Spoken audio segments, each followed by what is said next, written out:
treat you. These are not suggestions. These are not, if you find it in the goodness of your heart, then maybe love your enemies. These are not peripheral to the other teachings of Jesus. These 4 commands are on the heels of the values of the kingdom that favors those who are poor and hungry and weeping and excluded.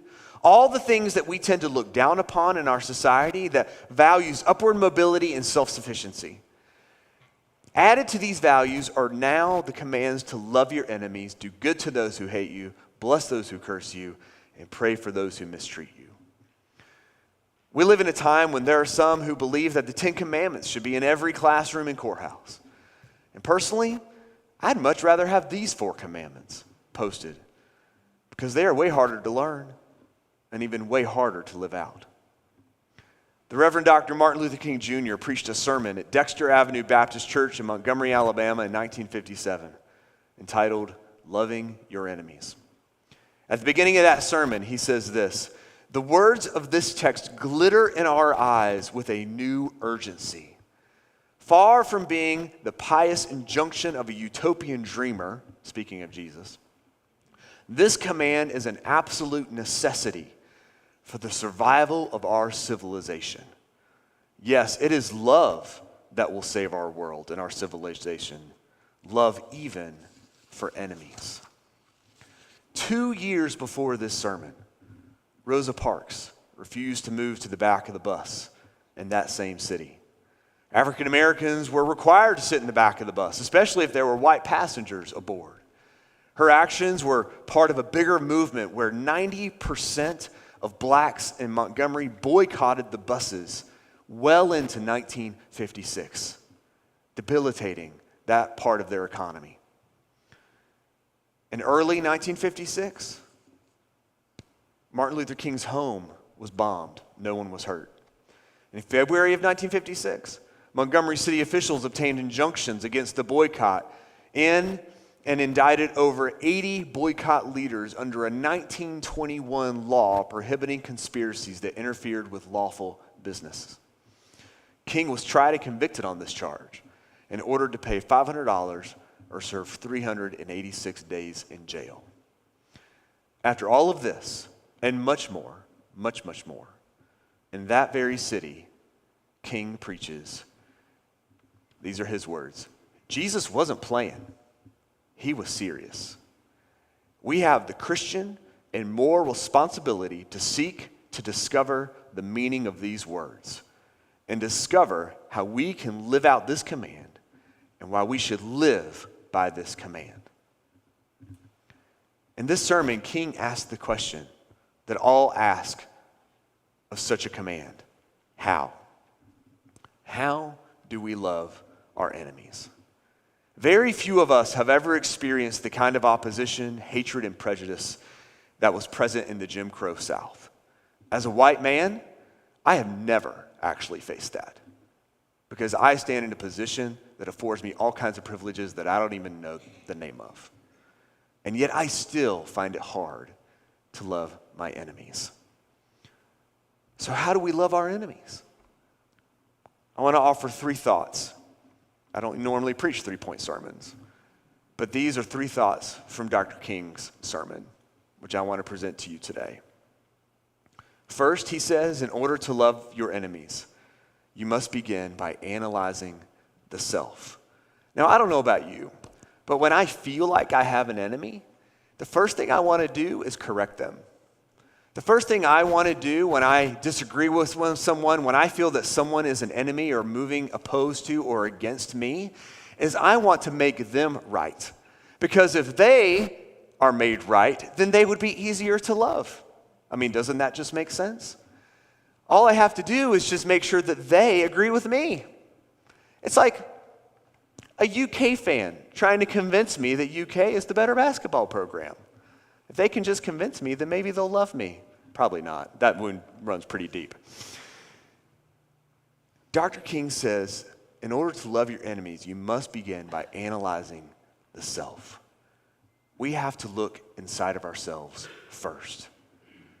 Because the first place that enemies exist are here. typically those that I consider enemies don't even realize they're my enemies. Why? Because it lives here. Those that I oppose, those that I think are opposing against me, that's mostly in here and in here. It's more about me than usually it is about them. Growing up, my dad always used to say, you would care less what others think of you if you realize how seldom they do. In order to love your enemies, we have to be willing to understand what's going on inside of us first. It's not about correcting others. It's not about what they did, what they are doing, what they will do. It's about our own hearts, our own minds, and the posture that we are taking towards them. And that is a hard thing to do. It is hard to take a step back from your own heart, from your own spirit, and try to recognize the weaknesses and the things that might exist that propel you towards thinking others might be your enemies. And the things you might be doing that make you an enemy to others. Because not only am I realizing how I hold grudges, how I hold things, but I might also see that through my actions, through my words, I might be creating a situation where others then want to oppose me. The first step in loving our enemies is not about them, it's about us. Second, Dr. King says, in order to love your enemies, discover the element of good in your enemy. And every time you begin to hate that person and think of hating that person, realize that there is some good there. And look at those good points, which will overbalance the bad points. You may have heard that and thought, I can't do that. If someone is your enemy, if someone is opposing you, if it's someone that you feel like you cannot get along with, if it's someone who has belittled you, called you names, worked against you, you may think there is nothing good in them. You certainly can't feel anything good in them. And yet, when we take that step back and analyze ourselves, all of a sudden, we realize we can maybe take a step back and look at others a little differently too. If we can have the same perspective on ourselves as we can have then for others, then we might see that there is good indeed in them. And as a people who call themselves Christians, as a people who believe that every person is made in the image of God, we do believe that there is good in every person.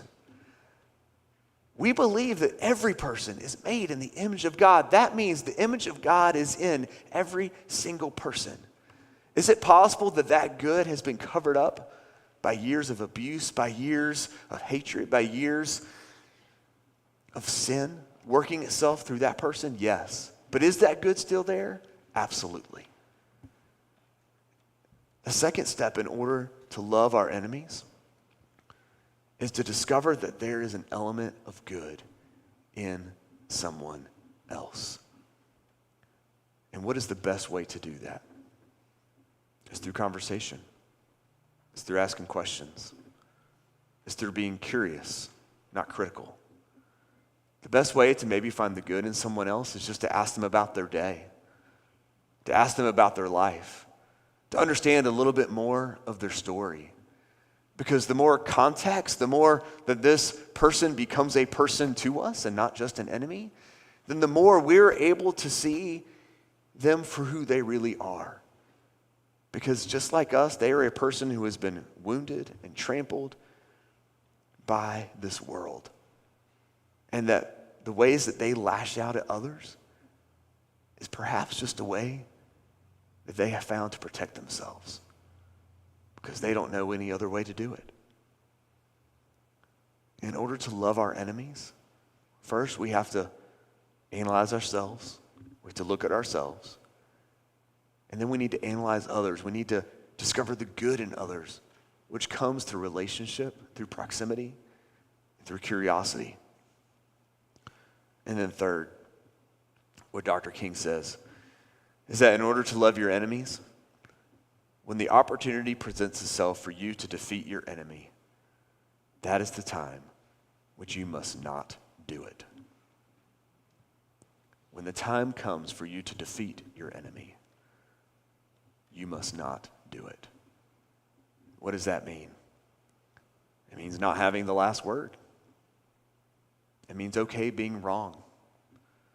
It means okay letting others maybe believe they're right, even if you don't think that they are. It means maybe not posting that article on Facebook, which you think makes your point for you. Whenever we have the opportunity to defeat our enemy, that is the time to not do it. Because that, Dr. King says, is an act of love. Now you can say, how is that love? How is love not defeating? Well, every time that we fall into the trap of competition, every time that we fall into the trap of comparison and feeling like we have to win something or defeat someone else in order to make our point, that's not love. That's triumph. That's power. Certainty. It's not love. Dr. King says this about love in his sermon. Love is not this sentimental thing that we talk about, emotional something. Love is creative, understanding goodwill for all people. It is the right to defeat any individual. When you rise to the level of love, what he's saying here is that we should be actively working against the systems in our world that are not loving. The system been created in order to oppose and exercise power over those who cannot exercise it back. We can work against systems, but we are to love the people. And we love the people by not seeing them as the ones to be defeated. Have you really ever paid attention to the news, whether it's the headlines in the paper or what they say on the news channels or on the radio? Have you ever really paid attention to the words? Have you ever noticed how many times the word win, defeat, competition, those types of words are used?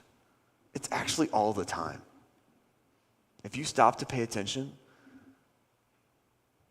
the system of our world is a system of power exercising power over others. It's a system of one side trying to defeat the other. And Dr. King says that is not the way of love.